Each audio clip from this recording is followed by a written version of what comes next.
Good evening बच्चों। मैं विकास यदुवंशी आप सभी को प्रणाम करता हूँ। ठीक। यूजीसी नेट जेआरएफ का दिसंबर 2025 का जो हमारा एग्ज़ाम है, इसके लिए हमने सीरीज शुरू किया है। इस सीरीज में हम रामचंद्र शुक्ल द्वारा रचित हिंदी साहित्य का इतिहास, जो 1929 में लिखा गया था, प्रकाशित हुआ था, उसको हम लोग बहुत ही बारीकी और बहुत डिटेल से उसका अध्ययन करेंगे। इस सीरीज में हमने इससे पहले काल विभाग, एक विषय सूची को थोड़ा डिटेल से समझा है। अगर आपने ये मेरा पिछले वीडियो नहीं देखा तो आप उसको देख सकते हैं। ठीक। और हम इसमें डेली, हर रोज 5 पेज, ठीक है, अभी से हर दिन 5 पेज पढ़ाएंगे। और एग्ज़ाम के पहले तक ये पूरा बुक धीरे धीरे धीरे धीरे आप इस पूरे बुक का अध्ययन कर लेंगे। ठीक। डिटेल में हम लोग समझ भी लेंगे, क्योंकि एक ही बार तो पूरा बुक नहीं पढ़ सकते, लेकिन डेली डेली अगर हम 5-5 पेज पढ़ना शुरू कर दें तो हम बहुत ही अच्छा से इस किताब को कवर कर सकते हैं। अब शुरू करते हैं। यह है आदिकाल, पेज नंबर 19।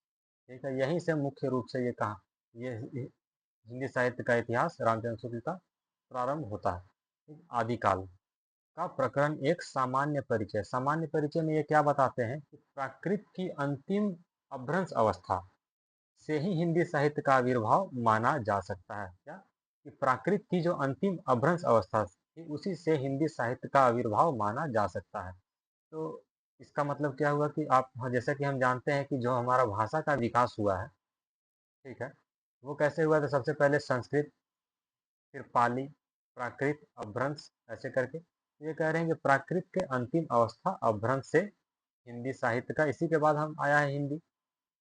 तो यही यहाँ पर बताने का है, हिंदी का आविर्भाव माना जा सकता है। उस समय जैसे गाथा कहने पर प्राकृत का बोध होता था, वैसे ही दोहा या दूहा कहने से अपभ्रंश या प्रचलित काव्य भाषा का पद्य समझा जाता था। उस समय एक शब्द था गाथा, उसको कहने से प्राकृत का बोध होता था, और दोहा या दूहा कहने से अपभ्रंश का या फिर प्रचलित काव्य भाषा का पद। तो अपभ्रंश या प्राकृताभास हिंदी के पद्यों का सबसे पुराना पता कहाँ मिलता है? जैसे अपभ्रंश भाषा है, अपभ्रंश है, फिर प्राकृत या फिर प्राकृताभास। प्राकृताभास किसको कहते हैं? ठीक है, मतलब प्राकृत की, देखिए यहाँ पर लिखा हुआ है कि प्राकृताभास का अर्थ क्या हुआ? जो प्राकृत की रूढ़ियों में बहुत कुछ बद्ध हिंदी, मतलब कि प्राकृत की बहुत सारी बातें उसमें देखी जा सकती है, इसीलिए अपभ्रंश को प्राकृताभास भी कहा जाता है। भास भी कहा जाता है, ये आप ध्यान पे रखिएगा। इसका सबसे पहला पता कहाँ मिलता है? तो तांत्रिक योग मार्गी बौद्धों की सांप्रदायिक रचनाओं में, जो बौद्ध तांत्रिक पद्धति का पालन करते थे, योग मार्गी थे, उनकी जो रचनाएं थी प्रारंभिक, उसमें अपभ्रंश या फिर प्राकृताभास हिंदी का सबसे पहला पता मिलता है। और 7वीं शताब्दी के अंतिम चरण में, तब 7वीं शताब्दी के अंतिम चरण में थी। और दो चीज याद रखना है, एक राजा हुए मुंज, ठीक है, एक राजा कौन हुए? मुंज। और एक राजा हुए भोज, ठीक है ना।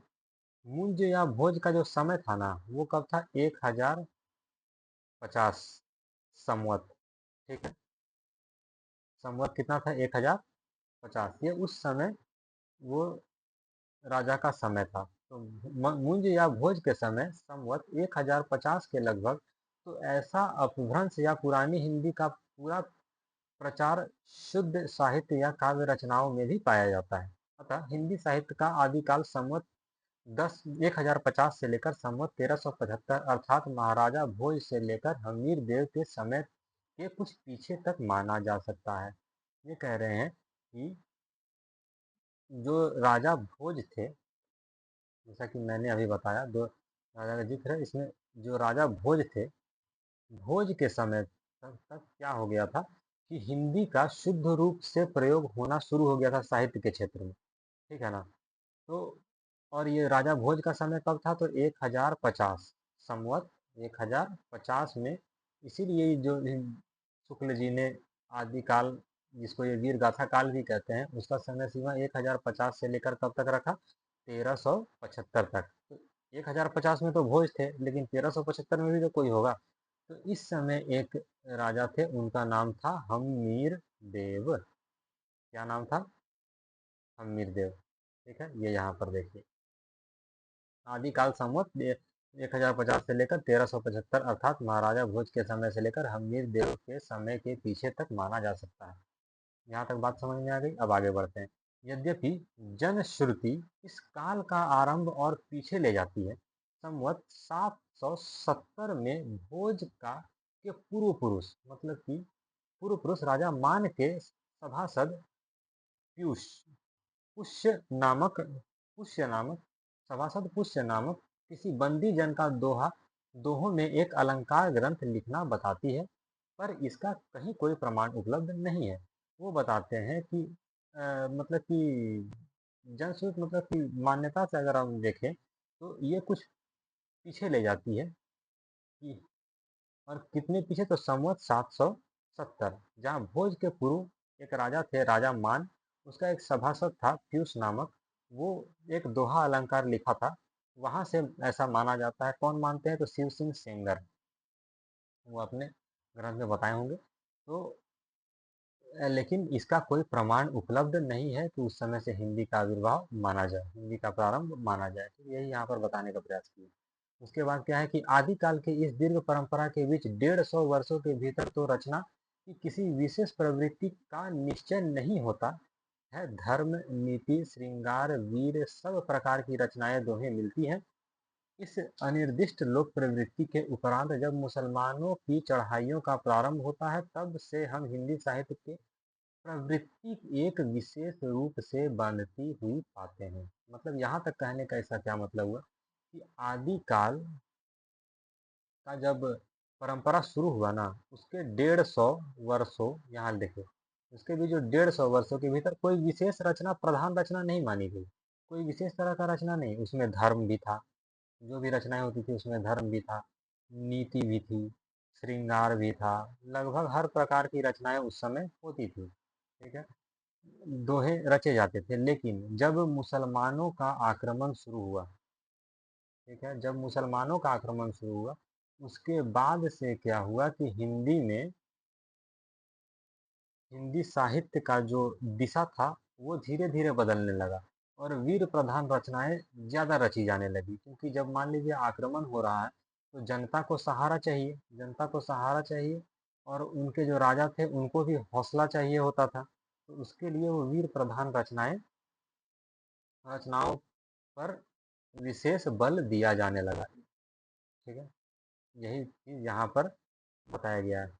फिर राजाश्री कवि और चारण कवि जिस प्रकार नीति, श्रृंगार आदि के फुटकल दोहे राजसभाओं में सुनाया करते थे, उसी प्रकार अपने आश्रयदाता राजाओं के पराक्रम पूर्ण चरितों या गाथाओं का वर्णन भी किया करते थे। जैसा कि अभी हम बताएं कि जब मुसलमानों का आक्रमण हुआ तो राजाओं को भी क्या किया चाहिए था? थोड़ा हौसला चाहिए था। ठीक, तो उसी हौसला को बढ़ाने के लिए जो उनके यहाँ के कवि थे, वो क्या करते थे? वो श्रृंगार नीति रचना तो करते थे, लेकिन साथ में अपने रचनाओं राजाओं का हौसला बुलंद करने के लिए भी उनकी गाथा गाते थे, उनका गाथाओं का, उनके चरित्रों का वर्णन किया करते थे। ठीक, और यही जो प्रबंध परंपरा रासों के नाम से पाई जाती है। आपने देखा होगा बहुत जगह रासों लिखा रहता है। तो रासों क्या है? एक परंपरा है। ठीक, रासो क्या है? एक परंपरा है जिसमें राजा का गुणगान किया जाता है। ठीक, गुणगान किया जाता है, राजा की वीरता का वर्णन किया जाता है। ठीक है, जैसे हम लोग पढ़ते हैं पृथ्वीराज रासो। तो पृथ्वीराज क्या है? राजा थे, और रासो क्या है? वो एक परंपरा है जिसमें वीरता को बताया गया है। और यही सब के कारण इस काल को रामचंद्र शुक्ल ने वीर गाथा काल नाम दिया था। क्या नाम दिया था? वीर गाथा काल नाम दिया था। देखिए, जिसे लक्ष्य करके इस काल को हमने वीर गाथा काल कहा। ये तो एक बात हो गया कि जो वीर प्रधान रचनाएं रची जाने लगी, उसको आधार बनाकर इन्होंने वीर गाथा काल नाम रख दिया, ये एक कारण हो गया। अब दूसरा कारण क्या है? दूसरी बात इस आदि काल के संबंध में ध्यान देने की यह है कि इस काल की जो साहित्यिक सामग्री प्राप्त है उसमें कुछ तो असंदिग्ध है और कुछ संदिग्ध है। असंदिग्ध सामग्री जो कुछ प्राप्त है उसकी भाषा अभ्रंश अर्थात प्राकृताभास, यानी कि प्राकृत की रूढ़ियों में कुछ बद्ध हिंदी है। यहाँ पर ये कहने का प्रयास कर रहे हैं कि आदि काल के संबंध में उनका जो साहित्यिक सामग्री थी जिसके आधार पर उन्होंने उसका समीक्षा किया, वो कुछ में तो असंदिग्ध है और कुछ संदिग्ध, और कुछ जो उनको प्राप्त हुई थी उसी के आधार पर वो अ, उसकी भाषा अभ्रंश या प्राकृताभास, मतलब कहने का पहले तो बताएं हैं कि प्राकृत की रूढ़ियों में कुछ बहुत कुछ बद्ध हिंदी, मतलब कि उसकी हिंदी में प्राकृत के भी बहुत सारे लक्षण दिखाई देते हैं। इस अभ्रंश या प्राकृताभास हिंदी का अभिप्राय यह है कि उस समय की ठीक बोलचाल की भाषा नहीं है। जिस समय की इसकी रचनाएं मिलती हैं यह उस समय के कवियों की भाषा है। ठीक है। कवियों ने काव्य परंपरा के अनुसार साहित्यिक प्राकृत के पुराने शब्द तो कवियों ने क्या किया? प्राकृत साहित्यिक प्राकृत के पुराने शब्द तो लिए ही, जैसे पीछे की हिंदी में तत्सम संस्कृत शब्द लिए जाने लगे। पीछे की हिंदी का मतलब कि जो हिंदी का विकास हुआ, जहां भी अगर मान लीजिए शुक्ल जी पीछे शब्द का प्रयोग कर रहे हैं ना, तो इसका मतलब हो गया भविष्य। ठीक है। यहाँ बता रहे हैं कि भविष्य में हिंदी में तत्सम संस्कृत शब्दों का प्रयोग किया जाने लगा। इसमें विभक्तियां, कारक चिन्ह और क्रियाओं के रूप में के रूप आदि भी बहुत कुछ अपने समय से कुछ 100 वर्ष पुराने रखे हैं। बोलचाल की भाषा घिस घिसाकर बिल्कुल जिस रूप में आ गई थी, सारा वही रूप ना लेकर कवि और चारण आदि भाषा का बहुत कुछ वह रूप व्यवहार में लाते थे जो उनसे 100 वर्ष पहले कवि परंपरा में रखती चली आती थी। इसका कहने का मतलब हुआ कि जो कवि थे वो मुख्य रूप से अपने पुरानी ही जो भाषा थी, जो नियम चलते आ रहे थे, उसी का वो पालन कर रहे थे। बस इतना ही है और कहना। अब देखिए अपभ्रंश के जो नमूने हमें पदों में मिलते हैं, कहाँ मिलते हैं? अपभ्रंश के जो नमूने हमें पदों में मिलते हैं वे उस काव्य भाषा के हैं जो अपने पुरानेपन के कारण बोलने की भाषा से कुछ अलग, बहुत दिनों तक आदि काल के अंत क्या उसके कुछ पीछे तक पोथियों में चलती रही। विक्रम की 14वीं शताब्दी के मध्य में एक और तो पुरानी परंपरा के कई कवि संभवतः सारंधर हमीर की वीरता का वर्णन ऐसी भाषा में करते थे। ठीक है, समझ में आया कि वो उसी भाषा जो प्राकृता भाष हिंदी, जो उसी भाषा में वो करते थे। आगे बढ़ते हैं। दूसरी और खुसरो मियाँ दिल्ली में बैठे ऐसी बोलचाल की भाषा और पहलिए से में मुकरिया कर रहे थे। एक और तो देखिए अभ्रंश भाषा का प्रयोग हो रहा था। दूसरी ओर जो खुसरो थे उसी काल में वो क्या किया, अपनी पहेली और मुखरिया रचने के लिए अपनी बोलचाल की भाषा में, जैसे इसका आप ये देख सकते हैं, एक नार ने अचरज किया, सांप मार पिंजरे में दिया। ठीक है, ये जो पहेली है इसको आपको कमेंट करके बताना है। बहुत ही सुंदर आंसर है इसका। ठीक है ना, बहुत ही सुंदर। अगर आपको मालूम है तो आप कमेंट करके ज़रूर बताएं, वैसे तो हम कमेंट में पिन कर ही देंगे। ठीक। इसी प्रकार 15वीं शताब्दी के एक और तो विद्यापति जी थे। देखिए यहाँ पर खुसरो जी आ गए और उसके बाद विद्यापति वो क्या किए, विद्यापति भी अपने मैथिली की बोलचाल की भाषा में पद रचनाएं करते थे। ठीक है, उसके बाद कबीर दास के बारे में तो हम लोग जानते ही हैं कि वो एकदम इन्हें वाणी का डिक्टेटर भी कहा जाता है। ये अपनी शब्दों को जैसे चाहे वैसे मोड़ सकते हैं। इसमें देखिए इनका कितना सुंदर पद है कि अग्नि जो लागी नीर में, कंदो जलिया झीर, कंदो जलिया झारी, उत्तर दक्षिण के पंडिता। यहाँ मतलब कि उत्तर उत्तर दक्षिण मतलब उत्तर दक्षिण के पंडित रहे बिचारी बिचारी। कितना सुंदर रचना है। सारांश यह है कि अपभ्रंश की यह परंपरा विक्रम कि 15वीं शताब्दी के मध्य तक चलती रही। एक ही कवि विद्यापति ने, जो एक कवि है हमारे विद्यापति, विद्यापति क्या करते हैं ना कि दोनों भाषाओं में करते हैं। एक तो अपभ्रंश में तो वो करते ही हैं, ठीक है ना, और साथ ही वो जो बोलचाल की हमारी भाषा थी उसमें भी वो रचना करते थे। ये दोनों भाषाओं में विद्यापति रचना किया करते थे।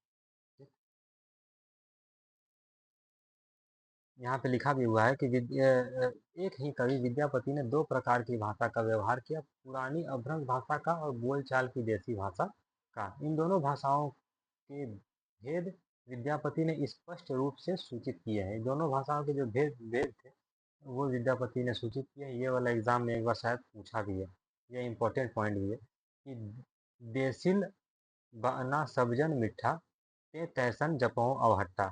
इसका अर्थ क्या हुआ? तो अर्थात जो देसी भाषा है, मतलब देसी भाषा कहने का मतलब कि बोलचाल की भाषा सबको मीठी लगती है। और बात सही भी है कि बोलचाल जैसे कि जो हमारी अपनी मातृभाषा है जिसमें हम बोलचाल अपनी भावनाओं को अच्छे से बता सकते हैं, वो सबको मीठी लगती है। ठीक, इससे वैसा ही अपभ्रंश देसी भाषा का मिला हुआ है। मैं कहता हूँ विद्यापति ने अपभ्रंश से भिन्न प्रचलित बोलचाल की भाषा को देसी भाषा कहा है। विद्यापति ने देसी भाषा किसको कहा? कि जो, देखिए ये कहा ना कि देसी भाषा, विद्यापति ने देसी भाषा किसको कहा? वो कहे कि जो अपभ्रंश से भिन्न है, जो अपभ्रंश से क्या है, भिन्न है, अलग है, और वो जनता अपने बोलचाल अपने मतलब कि भावनाओं के आदान प्रदान के लिए प्रयोग कर रही है, उसको देसी भाषा कहा गया। अतः हम सभी इस अर्थ में इस शब्द का प्रयोग कहीं कहीं आवश्यकता अनुसार करेंगे। और इस पुस्तक में भी बहुत जगह देसी भाषा शब्द का प्रयोग किया गया है। ठीक, इस आदिकाल के प्रकरण में पहले हम अपभ्रंश की रचनाओं का संक्षिप्त उल्लेख करके तब देसी भाषा की रचनाओं का वर्णन करेंगे। ठीक है,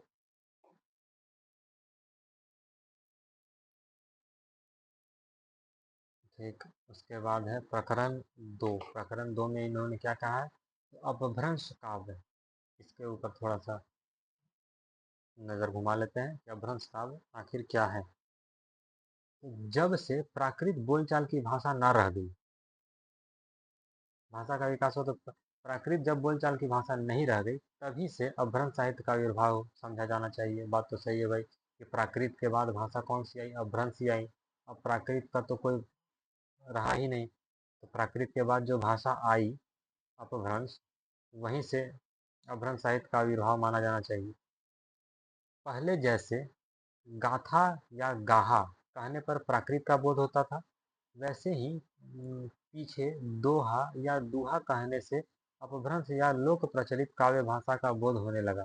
इस पुरानी प्रचलित काव्य भाषा में नीति, श्रृंगार, वीर आदि की कविताएं तो चली ही आती थीं। जैन और बौद्ध धर्माचार्य अपने मतों की रक्षा और प्रचार के लिए भी इसमें उपदेश आदि की रचना करते थे। ठीक है, मतलब इसका कहने का मतलब है, देखिए साधारण सी बात एक आप समझिए कि अगर कोई भी चीज़ का आप प्रचार कर रहे हैं, प्रसार कर रहे हैं, तो जिसके बीच कर रहे हैं, जैसे कि आप जनता के बीच किसी चीज़ का प्रचार प्रसार कर रहे हैं, तो आपको जनता की भाषा का ही प्रयोग करना पड़ेगा। अब जैसे कि भारत की अधिकांश जनता हिंदी समझती है। अगर आप जा कर के अंग्रेजी में या फिर फ्रेंच में आप कोई उपदेश देने लगेंगे तो क्या वो सुनेगा? समझेगा? नहीं सुनेगा। आप कह रहे हैं ठीक है, लेकिन वो कुछ दिन के बाद ऊब जाएगा। लेकिन अगर आप हिंदी भाषा में कीजिए, उसकी अपनी भाषा में कीजिए, तो देखिए कैसे वो समझते हैं बातों को। वही चीज़ यहाँ बताने का प्रयास किया गया। और शुरुआत में जैन और बौद्ध, ये जो दोनों है ना, उन्होंने यही किया। वो क्या किए? वो जो जनता की भाषा थी उसी में वो उपदेश देना शुरू कर दिए, समझाना शुरू कर दिए कि भाई ये चीज़ गलत है, ये चीज़ सही है, ये मेरा धर्म का चीज़। वही चीज़ यहाँ बताना शुरू किया गया। इस पुरानी प्रचलित काव्य भाषा में नीति, श्रृंगार, वीर आदि कविताएं तो चल रही थी। जैन और बौद्ध धर्माचार्य अपने मतों की रक्षा और प्रचार के लिए अपने उपदेश आदि की रचना करते थे। प्राकृत से बिगड़ कर जो रूप बोलचाल की भाषा ने ग्रहण किया वह भी आगे चलकर कुछ पुराना पड़ गया और काव्य रचना के लिए रूढ़ हो गया। अपभ्रंश नाम उसी समय से चला जब तक भाषा बोलचाल में थी, तब तक वह भाषा या देश भाषा ही कहलाती रही। जब वह भी साहित्य की भाषा हो गई तब उसके लिए अपभ्रंश शब्द का व्यवहार होने लगा। देखिए, जब तक ये जन लोगों की भाषा थी, जनता की भाषा थी, तब तक इसको देसी भाषा कहा गया। ठीक, जैसे ही यह साहित्य में प्रयोग होने लगी तो इसको अपभ्रंश नाम दे दिया गया। ठीक है, याद रखिएगा। अपभ्रंश कब से पुकारा जाने लगा? जब ये साहित्य के क्षेत्र में प्रयोग होने लगी। भरत मुनि विक्रम की तीसरी शताब्दी में थे, ये ने अपभ्रंश नाम ना देकर लोक भाषा को देश भाषा ही कहा। ठीक है, जो लोक भाषा थी उसको देश भाषा ही कहा। किसने? भरत मुनि ने। उसके बाद एक हुए वर रुचि। वर रुचि की रचना है प्राकृत प्रकाश। ठीक है, प्राकृत प्रकाश में भी अपभ्रंश का उल्लेख नहीं है। अपभ्रंश नाम सबसे पहले कहाँ कहा है? तो एक राजा थे धारसेन। कौन से राजा थे? धारसेन। ठीक है, यहाँ लिखा हुआ है। अपभ्रंश का नाम पहले पहल बल्लभी के राजा धारसेन। कहाँ के राजा? बल्लभी के राजा धारसेन द्वितीय के शिलालेख में मिलता है, जिसमें उसने अपने पिता गुहसेन, उसके पिता का नाम क्या था? गुहसेन। विक्रम संवत 650 के पहले वो राजा थे। ठीक है, उसके पिता थे वो। संस्कृत, प्राकृत और अपभ्रंश तीनों का कवि कहा है। ठीक है, इसको समझ लेते हैं। धारसेन जो राजा था, धारसेन द्वितीय, ये क्या किए? अपने जो पिता थे, इस अपने पिता को वो क्या माने कि वो संस्कृत, ठीक है, प्राकृत और अपभ्रंश, ये तीनों के कवि हैं। ठीक है, तो सबसे पहले यहीं पे शिलालेख में अपभ्रंश शब्द पाया जाता है। उससे पहले और कहीं अपभ्रंश शब्द का कहीं उल्लेख नहीं है। वही चीज़ यहाँ बताने गया। ठीक, भामह ने भी तीन भाषाओं का उल्लेख किया है। भामह ने भी तीनों भाषाओं का उल्लेख किया। कौन कौन तीनों भाषा? तो संस्कृत, प्राकृत, अपभ्रंश। बाण ने हर्षचरित में संस्कृत कवियों के साथ भाषा कवियों का भी उल्लेख किया है। बाण क्या करते हैं? हर्षचरित में संस्कृत कवियों के साथ भाषा कवियों का उल्लेख करते हैं। इस प्रकार अपभ्रंश के प्राकृत और या प्राकृताभास हिंदी में रचना होने का पता हमें विक्रम की 7वीं शताब्दी में मिलता है। उस काल की रचना के नमूने बौद्ध की ब्रजयान शाखा के सिद्धों की कृतियों के बीच मिलते हैं। जो उस समय की रचना थी वो कहाँ पर मिलती है? 7वीं शताब्दी की रचना तो बौद्ध की ब्रजयान शाखा, ये आपको ध्यान पे रखना है। ठीक है, में मिलती है। उसके बाद संवत 990 या संवत 990 में देवसेन नामक एक जैन ग्रंथकार हुए। क्या हुए? 990 में देवसेन नामक एक जैन ग्रंथकार हुए। उन्होंने भी श्रावक श्रावकाचार्य श्रावकाचार्य नाम की एक पुस्तक दोहे में बनाई थी। ठीक है ना? कौन बनाए भाई? देवसेन जी ने बना दिया श्रावकाचार्य नामक पुस्तक एक दोहे में। उसकी भाषा अपभ्रंश की अधिक प्रचलित रूप लिए हुए है। जैसे ये इनका पद था। अब इसको आप लोग थोड़ा सा देख लीजिएगा। एग्जाम के लिए कोई उतना महत्वपूर्ण नहीं है ना, इसीलिए कि इसको रटने ये सब तो एक बार आप पढ़ जाएं, पढ़ लिए पढ़ पाए नहीं पढ़ पाए कोई बात नहीं। ठीक है, ऐसे ही बस समझने के लिए ये बात है। इन्हीं देवसेन ने दब्ब सहाव प्रयास द्रव्य स्वभाव प्रकाश नाम का एक ग्रंथ दोहे में बनाया था, जिसके पीछे से माइल, ठीक है, माइल धवल ने गाथा या साहित्य की प्राकृत में रूपांतरण किया। इसके पीछे तो जैन कवियों की बहुत सी रचनाएं मिलती हैं, जैसे श्रुति पंचमी कथा, योगसार, जस हर चरियु, अन्य कुमार चरियु इत्यादि। ध्यान देने की बात यह है कि चरित्र काव्य का आख्यान का चरित्र काव्य या आख्यान काव्य के लिए अधिकतर चौपाई दोहे की पद्धतियां ग्रहण की गई हैं। पुष्यदंत संवत 1029 के अग्नि पुराण उत्तर पुराण चौपाइयों में है। उसी काल के आसपास जस हर चरियु यश यशधर चरित भी चौपाइयों में रचा गया है। जैसे ठीक है, चौपाइयों में रचा गया है जैसे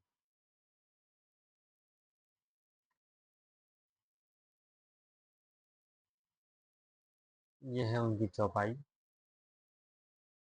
चौपाई दो दो है कि यह परंपरा हम आगे चलकर सूफियों की कहानियों में पाते हैं। जो सूफी जो अपनी प्रेम कहानी की रचनाएं करते थे उसमें ऐसी चौपाइयाँ देखने को मिलती थी। उसके बाद तुलसी के रामचरितमानस में वैसी चौपाइयाँ देखने को मिली, छात्र प्रकाश में, ब्रज विलास में, सबल सिंह में, सबल सिंह चौहान में, के महाभारत में इत्यादि अनेक आख्यान काव्यों में पाते हैं ऐसी चौपाइयाँ। ठीक है, बस ये चीज़ दिमाग में रखना है कि तुलसी का जिक्र किया गया है, छत्र प्रकाश, ठीक, ब्रज विलास, सबल सिंह चौहान आदि। उसका बौद्ध धर्म विकृत होकर ब्रजयान संप्रदाय के रूप में देश के पूर्वी भाग में बहुत दिनों से चला आ रहा था। बौद्ध धर्म क्या होकर विकृत होकर देश के कौन से भाग, तो पूर्वी भाग का यहाँ पर जिक्र है। पूर्वी भाग में बहुत दिनों से चला आ रहा था। इन बौद्ध तांत्रिकों के बीच वामाचार अपनी चरम सीमा को पहुंचे। जो बौद्ध तांत्रिक थे उसमें कौन अपनी चरम सीमा को पहुंच गया भाई साहब, तो वामाचार अपने चरम सीमा को पहुंच गए। ये बिहार से लेकर आसाम तक फैले थे और सिद्ध कहलाते थे। क्या कहलाते थे? सिद्ध कहलाते थे। ठीक है, 84 सिद्ध थे, इन्हीं में हुए 84 सिद्ध, इन्हीं में हुए जिनकी परंपरागत स्मरण जनता को अब तक है। इन तांत्रिक योगियों को लोग अलौकिक शक्ति संपन्न समझते थे। ये अपनी सिद्धियों और विभूतियों के लिए प्रसिद्ध थे। राजशेखर के कर्पूर मंजरी, कर्पूर मंजरी किसकी रचना? तो राजशेखर ने कर्पूर मंजरी में भैरवानंद के नाम से एक ऐसे ही सिद्ध योगी का समावेश किया है। ये कहाँ किया? तो राजशेखर ने कर्पूर मंजरी में भैरवानंद नाम से एक सिद्ध योगी का समावेश किया। इस प्रकार जनता पर इन सिद्ध योगियों का प्रभाव विक्रम की 10वीं शताब्दी से ही पाया जाता है। जो जो मुसलमान के आने पर पठानों के समय तक कुछ ना कुछ बना रहा। बिहार का के नालंदा और विक्रमशिला नामक प्रसिद्ध विद्यापीठ अनेक इनके अड्डे थे। प्रसिद्ध विद्यापीठ क्या थे? इनके अड्डे थे। किनके? वही सिद्धों के। ठीक? कौन कौन सा? तो बिहार का नालंदा और विक्रमशिला। बख्तियार खिलजी ने इन दोनों स्थानों को जब उजाड़ा तब से ये तितर बितर हो गए। बहुत से वोट आदि अन्य देशों को चले गए। मतलब कि बहुत से लोग जब बख्तियार खिलजी आकर दोनों विक्रमशिला और नालंदा जैसे विश्वविद्यालयों को तोड़ देता है, तब बहुत से बौद्ध भिक्षु जो या फिर जो वहाँ पर पढ़ाते थे, ज्ञान कर, कर, का अर्जन करते थे, वो सब छोड़कर चले गए। 84 सिद्धों के नाम इस तरह है। तो इसमें आपको कुछ नाम को महत्वपूर्ण रूप से याद रखना है। तो लुहिपा हो गया, सबरिप्पा हो गया, सरहप्पा हो गया, ठीक है, डोम्बिपा हो गया। ये सब नामों को, कुछ कुछ नामों को याद रखना। और पा शब्द क्यों जुड़ता है ये बताइए आप। जिसे शब्द के पीछे देखिएगा तो देखिए लुहिपा, लीलाप्पा, विरूपा, डोम्बिप्पा, सबरिप्पा, सरहप्पा। ठीक है, देखिए सब के पीछे लगभग पा पा पा पा जुड़ा हुआ है। ठीक है, तो ये क्या है? तो पा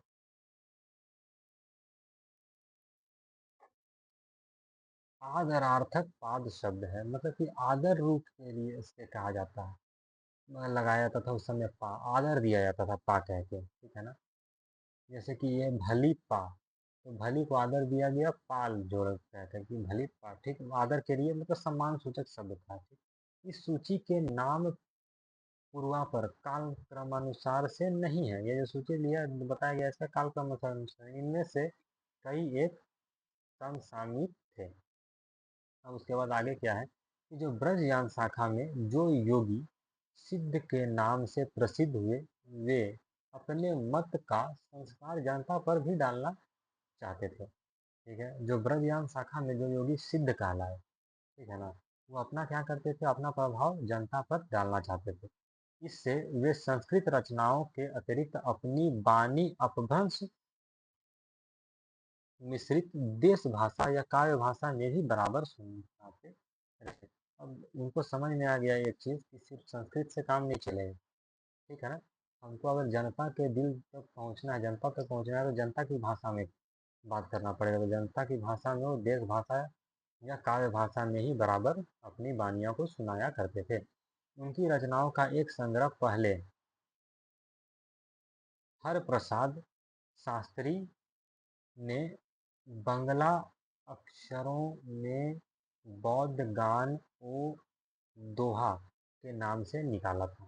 ठीक है, उनकी जो रचनाओं का एक संग्रह है वो किसने निकाला, हरप्रसाद शास्त्री ने बंगला अक्षरों में। उसका नाम क्या दिया, तो बौद्ध गान ओ दोहा के नाम से निकाला था।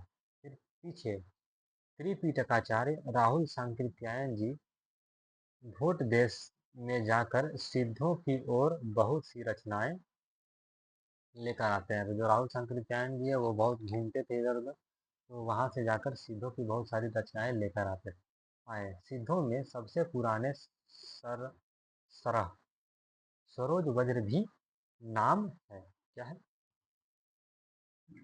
एक नाम आपको देखने को मिलेगा। सरह सिद्ध जो थे उसमें बहुत पुराने लोगों में सरह नाम या सरोज वज्र नाम के लोग भी जानने को मिलते थे।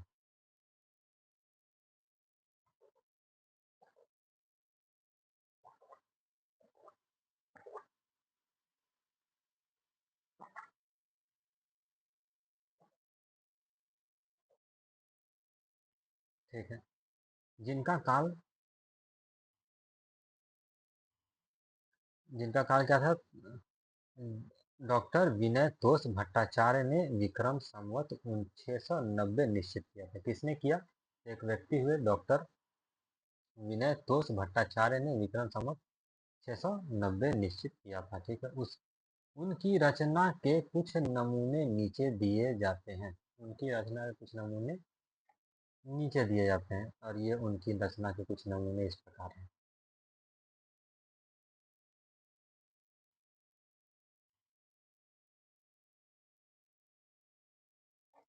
इस रचना में आखिर है क्या, तो अंतः साधना पर जोर, मतलब कि अपने अंतरात्मा को जानिए, और पंडितों को फटकार, जो पूजा पाठ करके ठग लेते हैं ना, उनको उनको उनको फटकारा गया है। ठीक, इस इसमें पद में, और आगे वही सब है। ये सब पद की रचनाएं ही हैं, इस पर विशेष उतना ये नहीं करना है, मतलब इसको रटना नहीं है। बस एक बार आप पढ़ना चाहें तो पढ़ सकते हैं। ठीक है, मुख्य रूप से ये देखिए, हिंदी मतलब कि दक्षिण मार्ग छोड़कर वाम मार्ग ग्रहण का उपदेश उन्होंने इस तरह से दिया, नाद न बंदी न रवि न शशि मंडल। उसके बाद है लुईपा, ये इम्पोर्टेंट है कि लुहिप्पा या लुईपा संवत 830 के आसपास के गीतों के कुछ उदाहरण। मतलब कि इसका काल क्या था, तो संवत 830 के आसपास का था। उसके बाद है वरुप्पा विरूपा संवत 900 के लगभग। कब, इसका समय सीमा क्या बताया, यह वरुप्पा का संवत 900 के लगभग की वरुणी प्रेरित अंतर्मुखी साधना की पद्धति देखिए। उसकी अंतर्मुखी साधना, स्वयं अपने मन के भीतर झांक के देखिए, तो वो उस समय की रचना है। उसके बाद एक कणहप्पा हुए, नाम यार वरूपा, कणहप्पा, ये सब हम बोले नहीं, ये सब थोड़ा सा इम्पोर्टेंट है, क्योंकि इसके पुस्तक में आगे चलकर भी इसका जिक्र है। संवत 900 के उपरांत की वाणी के कुछ खंड नीचे उद्धृत किए गए हैं। ये उसके खंड हैं। बस ये 5 पेज आज समाप्त हो गया। ठीक है ना, 23, कल का 5 पेज कौन कौन सा रहेगा, 24, 25, 26, 27 और 28। 28 पेज तक कल पढ़ेंगे। ठीक है, कल हम 28 पढ़ेंगे। आज का दिनांक हमारा था 7 सितंबर 2025। कल होगा 8 सितंबर 2025। इसको कल हम लोग ये पढ़ेंगे, कल हम इसको देखेंगे। ठीक, उम्मीद करते हैं कि आप समझ गए होंगे। आप बने रहिए, डेली हर एक दिन वीडियो ऐसे ही आते रहेगा शाम में। आप डेली इस क्लास को कीजिए और एग्ज़ाम तक आप देखिएगा कि आपका पूरा शुक्ल आपके दिमाग में बैठ चुका है, आप शुक्ल का अच्छे से तैयारी कर चुके हैं। ठीक है, चलिए ठीक है, मिलते हैं नेक्स्ट क्लास में। तब तक आप लोग स्वस्थ रहें।